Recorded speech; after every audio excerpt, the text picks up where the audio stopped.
السلام علیکم ورحمۃ اللہ وبرکاتہ۔ بسم اللہ والصلاة والسلام علی رسول اللہ، اما بعد۔ محترم حاضرین، آج کی اس مجلس میں آپ کے سامنے دو ایسی صورتوں کا تعارف پیش کرنا ہے جو صورتیں تو بڑی مختصر ہیں، بہت آسان ہیں، اور ہم سبھی جانتے بھی ہیں ان کو، اور ہم سب کو تقریباً یاد بھی ہوتی۔ اور یہ دونوں صورتیں قرآن مجید کی سب سے آخری دو صورتیں، یعنی سورۃ الفلق اور سورۃ الناس، جنہیں کیا کہا جاتا ہے؟ معوذتین جنہیں کہا جاتا ہے۔ بعض علماء نے لکھا ہے کہ کسی بھی قسم کے شر سے، برائی سے، غلط چیز سے اللہ کی پناہ مانگنے کے لیے ان دونوں صورتوں جیسی کوئی اور چیز نہیں۔ نہیں، اگر آپ کو کسی چیز کے شر سے بچنا ہے، کسی بھی قسم کے شر سے، تو ان دونوں صورتوں کو آپ پڑھ لیجئے۔ ان دونوں صورتوں سے بہتر کوئی چیز نہیں ہے جو آپ کو اللہ کی پناہ میں دے دے اور اس چیز کے شر سے بچا لے۔ ایسے ہی ان دونوں صورتوں میں تمام جسمانی اور روحانی آفتوں اور مصیبتوں سے بچانے کے لیے زبردست تاثیر بھی موجود ہے ان دونوں صورتوں کے اندر۔ اور اسی لیے ان دونوں صورتوں کی اتنی اہمیت ہے کہ آپ دیکھیں، نماز کے بعد کے اذکار میں شامل ہیں، یہ سونے سے پہلے کے اذکار میں شامل ہیں، یہ بعض علماء نے صبح شام کے اذکار میں بھی شامل کیا ہے۔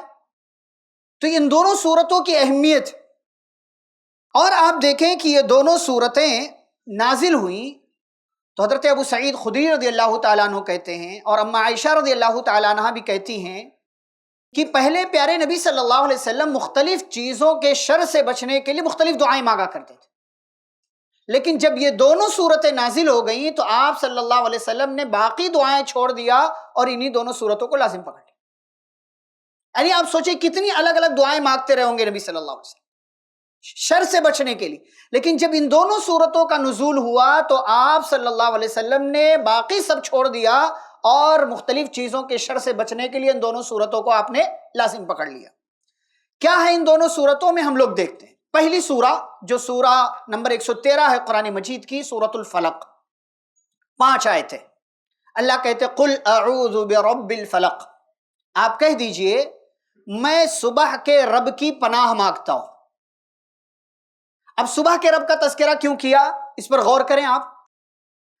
وہ رب جس نے رات کے اندھیرے کو صبح کے اجالے میں بدل دیا، وہ رات کی جس کے اندر اندھیرا ہے اور اندھیرے میں بہت سارے فتنے ہو سکتے، تو جو ذات رات کے اندھیروں اور اس کے شر سے مجھے بچا سکتی ہے اور صبح کا اجالا لا سکتی ہے، وہ ذات صبح کے دن کے اجالے میں مجھے ہر قسم کے شر سے بچا سکتی ہے۔ آگے کیا کہہ رہا ہے بندہ؟ من شر ما خلق، صبح کے رب کی پناہ کیوں مانگ رہا ہوں؟ من شر ما خلق، اللہ نے جتنی مخلوق پیدا کی ہیں ہر مخلوق کے شر سے، چاہے وہ انسان ہو، چاہے جنات ہو، چاہے جانور ہو، زہریلا جانور ہو، ڈنک مارنے والا جانور ہو، دکھائی دینے والا ہو، نہ دکھائی دینے والا ہو، ہر مخلوق کے شر سے بندے نے پناہ مانگی۔ بچا کیا؟ کچھ بھی نہیں۔ کیا بچتا ہے؟ کچھ بھی نہیں بچتا۔ آپ نے ہر مخلوق کے شر سے اللہ کی پناہ مانگ لیا۔ تیسری آیت میں بندہ کیا کہتا ہے؟ آپ نے کہا کہ من شر ما خلق، اب تیسری آیت میں ومن شر غاسق اذا وقب، ہر مخلوق کے شر سے آپ نے پناہ مانگ لیا، لیکن کچھ چیزیں ایسی ہوتی ہیں جن کا شر بہت زیادہ ہوتا ہے، اس لیے اگلی 3 آیتوں میں الگ الگ طرح کی بری چیزوں کا تذکرہ کیا۔ پہلی چیز تیسری آیت میں ومن شر غاسق اذا وقب، رات کے اندھیرے سے جب وہ چھا جائے اس کے شر سے میں پناہ مانگتا ہوں۔ آپ دیکھیں رات کے اندھیرے میں کیا کیا نہیں ہوتا، کسی کی عزت پر حملہ کر دیا جاتا ہے، کسی کے گھر میں ڈاکہ ڈال دیا جاتا ہے، کسی کا سامان چوری کر لیا جاتا ہے، کسی کو قتل کر دیا جاتا ہے، کوئی اور برا معاملہ پیش آ جاتا ہے۔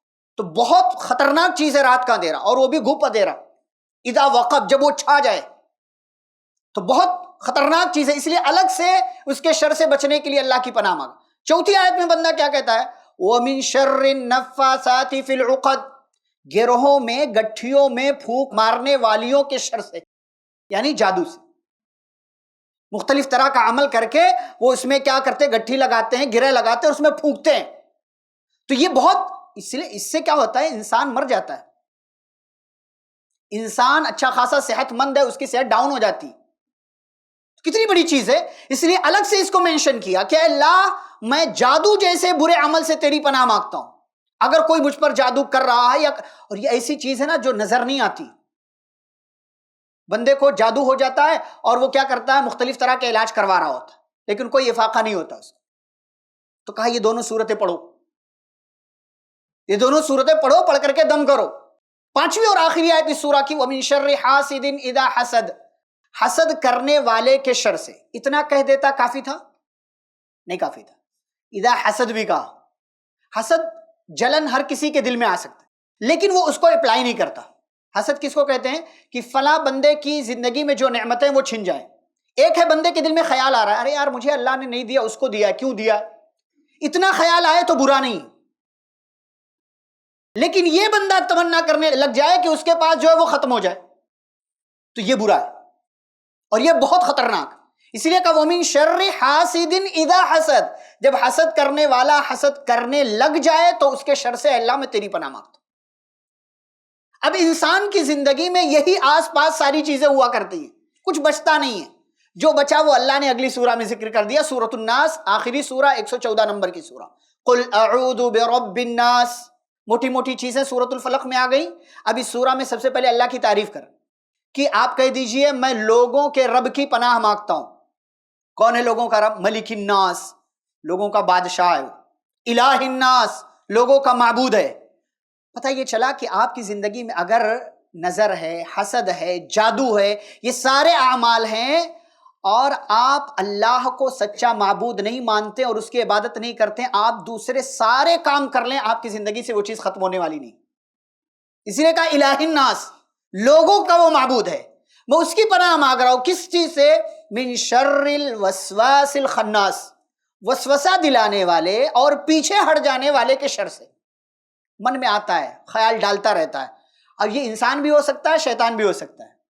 کوئی انسان آتا ہے بعض دفعہ وسوسہ ڈالتا ہے، ارے یار سوچا کبھی ایسا کیا ہوگا، یہ کیوں ہو رہا ہے تیرے ساتھ، تیرا بھائی تجھ سے جلن کر رہا ہے، یہ کر رہا ہے، وہ کر رہا ہے، مختلف چیزیں ڈالتا. کبھی شیطان آتا ہے ڈالتا. تو اللہ نے کہا وسوسہ دلانے والے، پیچھے ہٹ جانے والے کے شر. پیچھے ہٹ جانے والا کب ہوتا ہے؟ یہ جب اللہ کا ذکر کر دیا جائے پیچھے ہٹ جاتا ہے. اس لیے جیسے ہی وسوسہ آئے فوراً اللہ کا ذکر کر لیجئے، ختم ہو جائے گا. الذی یوسوس فی صدور الناس، لوگوں کے دلوں میں وسوسہ ڈالتا ہے. اور یہ وسوسہ ڈالنے والا من الجنۃ والناس، جنوں میں سے بھی ہو سکتا ہے، انسانوں میں سے بھی ہو سکتا ہے. تو زندگی کے اندر آپ کو جادو، حسد، بری نظر، اندھیروں کا شر، شیطانی وسوسے، انسانی وسوسے، انسانوں کا شر، مخلوقات کا شر، ان تمام چیزوں سے آپ کو، ہم کو بچنا ہے تو ان دونوں صورتوں کو ہمیں لازم پکڑنا چاہیے. گھر میں کوئی بیمار ہو گیا، دونوں صورتیں پڑھیے، دم کر دیجیے. جادو کا خطرہ لگ رہا ہے، دونوں صورتیں پڑھیے، دم کر دیجیے. بری نظر کا خطرہ لگ رہا ہے، دونوں صورتیں پڑھیے، دم کر دیجیے. کوئی اور ایسا لگ رہا ہے آپ کو کہ ہو سکتا ہے ایسی چیز ہو، یہ دونوں صورتیں پڑھیے، دم کر دیجیے. اور آپ کے ذہن میں، دماغ میں، خیالات میں وسوسے آ رہے ہیں، طرح طرح کے اندیشے آ رہے ہیں، یہ دونوں صورتیں پڑھیں. ان دونوں صورتوں کی برکت سے آپ کی زندگی سے اللہ وسوسے ختم کر دے گا. ہمیں یہ دونوں صورتیں یاد بھی ہیں، آسانی سے پڑھ بھی سکتے ہیں، لیکن عمل نہیں کرتے. اچھا عمل کرتے ہیں لیکن کہاں تک؟ لوہے قرآنی لٹکانے تک. کتنی غلط چیز ہے. بندہ جو کام 15 سیکنڈ، آدھے منٹ میں کر سکتا ہے، اس کے لیے باقاعدہ کئی سو روپے دے کر کے فریم بنواتا ہے، گھر میں لٹکاتا ہے.